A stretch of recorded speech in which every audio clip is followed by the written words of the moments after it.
Um, untuk hari ini, okay, standard kandungan kita adalah 5.2 iaitu menanam secara hidroponik. Manakala standard pembelajarannya adalah 5.2.7 iaitu melakukan aktiviti penjagaan tanaman seperti mengacau larutan nutrien dalam takung dan juga mengawal perosak.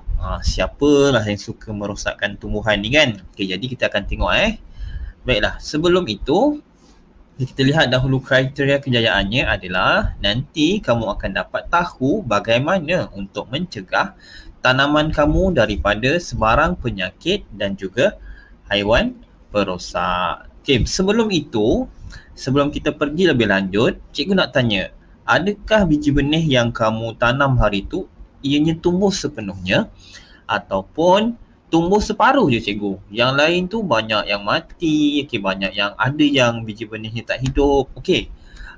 Untuk hal ini, okay, apa yang boleh cikgu simpulkan adalah jika kamu dapat lihat pada paparan yang cikgu nyatakan, untuk anak benih bercambah dengan baik, okay, dia kata di situ keperluan asas biji benih untuk bercambah adalah air, udara dan suhu yang sesuai.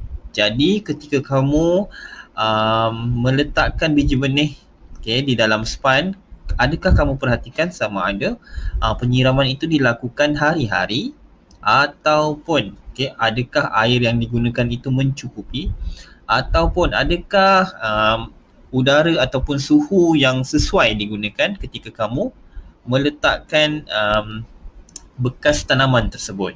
Jadi faktor-faktor itulah yang memainkan peranan penting. Mengapa terdapat biji benih yang hidup dan juga biji benih yang mati.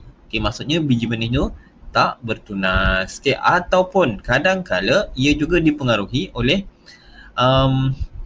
persaingan antara biji benih tersebut. Contohlah kamu terletakkan banyak biji benih di dalam satu-satu span tersebut. Jadi itulah yang menyebabkan ada separuhnya mati dan ada separuh lagi yang hidup.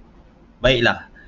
Jadi apa yang penting di sini, seandainya masih lagi ada di antara kamu yang gagal untuk mencambahkan biji benih itu menjadi pokok yang bertunas, kamu boleh cuba ataupun kamu boleh tekankan 3 aspek yang penting ini, iaitu air, udara dan juga suhu yang sesuai supaya biji benih kamu dapat bercambah dengan baik. Faham? Baiklah, seterusnya dapat disimpulkan di sini bahawa suhu, udara dan air memainkan peranan yang penting di dalam penanaman biji benih. Memanglah kita tidak tanam dengan menggunakan tanah kan. Kita menggunakan kaedah hidroponik. Tapi masih lagi kita perlu tekankan ketiga-tiga aspek ini agar biji benih dapat bercambah dengan baik. Baiklah, seterusnya kita lihat pula setelah anak pokok kamu hidup dan setelah kamu pindahkan anak pokok tersebut ke takung tanaman, apakah yang perlu kita lakukan? Langkah yang pertama ataupun perkara pertama yang boleh kita lakukan adalah mengacau larutan. Sebab apa? Larutan itu akan mendak. Jadi kita perlu mengacau larutan supaya ia tersebar ataupun ia sebati dengan air yang terdapat dalam takung tanaman. Baiklah, jika kamu dapat lihat dalam buku teks, dia menyatakan bahawa larutan nutrien hendaklah dikacau sekurang-kurangnya seminggu sekali agar mengelakkan mendapan supaya akar dapat menyerap nutrien yang lengkap. Maksudnya di sini sekiranya kamu mendapati air tersebut kurang, kamu boleh tambah air biasa. Tetapi sambil kamu tambah air tu, kamu kacau sedikit supaya zat-zat nutrien yang ada di dalam kawasan air tersebut tu dia tersebar semula ke keseluruhan air. Faham? Seminggu sekali lah sekurang-kurangnya. Sekurang-kurangnya seminggu sekali ataupun dah terlebih seminggu. Kacau lah dulu, tak apa. Mungkin dalam seminggu 7 hari kan, awak dah terlebih 10 hari kan. Kacau saja, tak ada masalah. Yang penting untuk mengelakkan mendapan daripada berlaku. Baiklah.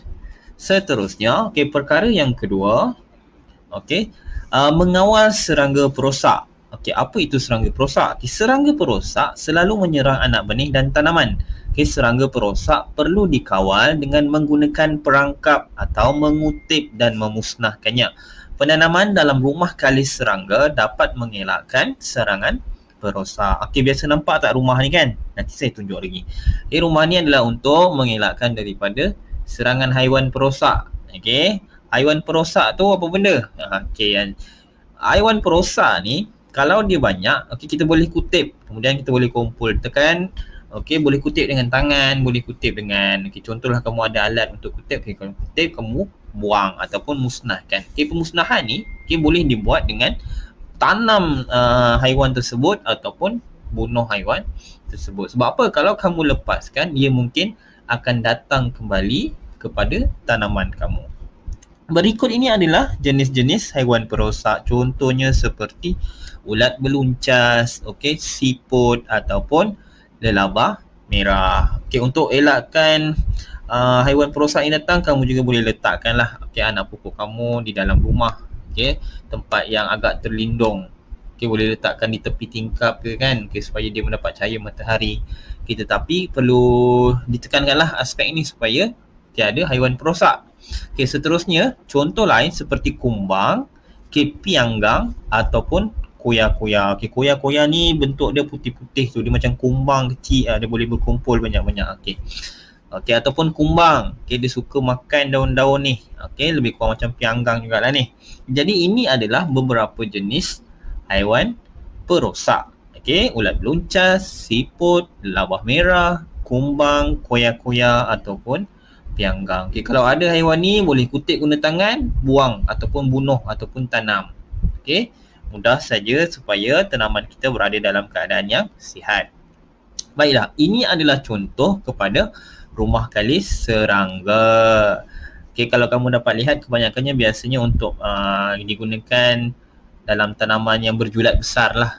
Okey, maksudnya memang orang tu buat bisnes dengan sayur-sayuran atau buah-buahan kan. Okey, kalau dekat sekolah, okey, ni ada contoh dalam gambar kawasan sekolah. Okey, mungkin sekolah tersebut menjalankan sistem hidroponik ni sebagai sumber kewangan. Okey, jadi boleh dijanakan dalam ataupun boleh dijelmakan dalam sistem yang besar lah. Okey, sebab memerlukan kos yang agak tinggi. Okey. Rumah kalis serangga ni insya-Allah lah boleh mengelakkan daripada haiwan perosak itu masuk ke dalam kawasan dan merosakkan tanaman kita. Baiklah, kita pergi kepada perkara yang ketiga, iaitu mengawal penyakit. Okey, penyakit pada tanaman hidroponik disebabkan oleh kulat, bakteria dan juga virus. Okey, oleh itu tanaman yang telah dijangkiti penyakit hendaklah dibuang dan dimusnahkan supaya tidak merebak. Okey, kebanyakan penyakit ni dia boleh merebak, dia sama je macam penyakit yang terkena kepada manusia. Okey, jom kita lihat apakah jenis penyakit tersebut. Okey, contohnya okey, tanaman kerdil atau cacat dipanggil atrofi.